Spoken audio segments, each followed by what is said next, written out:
रोते से कि गोलू राजा जोरे प्रेम कइले रहे बाकी धोखेबाज में निकल गई। निजी जीवन में हमार दोस्त लागेली बाकी इनकर जब से शादी ठीक भई आई बेचारी हम यूट्यूबर भाई से चाहो कि बेचारी इसलिए कह रहे हैं कि हमारी समाज की लड़की है। पहले मैं इससे मजाक करता था। हाँ जी।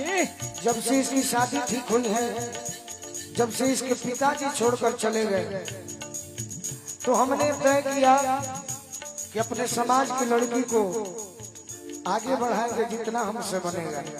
लेकिन गीत संगीत में कहेंगे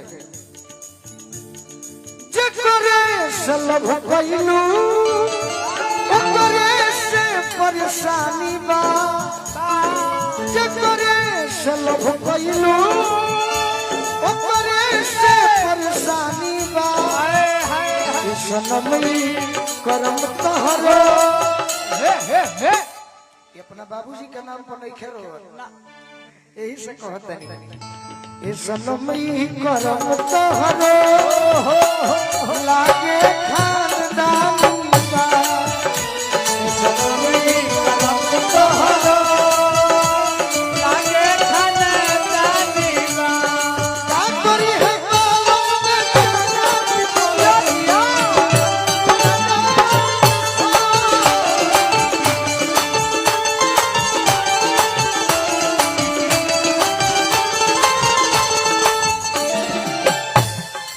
ढेर खुशी आई है, ढेर खुशी आई है, बस सुना दिवई है। कबलत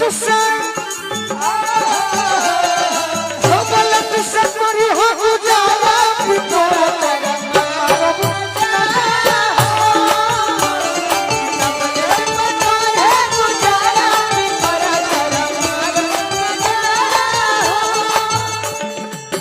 गाना हम भैया तनी आवाज के हमार दबा दो, मेन माइक की आवाज दबा दो और ट्रेबल दे दो। एगो ऋतु गाना सुनो हमारा भरत भैया बहुत बहुत मान सम्मान देहनी। वो बात हमें से ना करे कि तू रो, हम ही चाहते हैं कि तू आगे बढ़। और जीवन में सही बात। बड़का आदमी के संग रहबो तू चाहिए आगे बढ़। हाँ। लेकिन हम सोना छुअब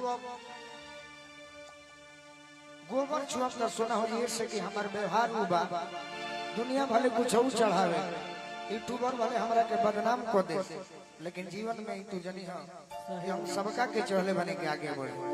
आगे तो हमरो बढ़े के बाद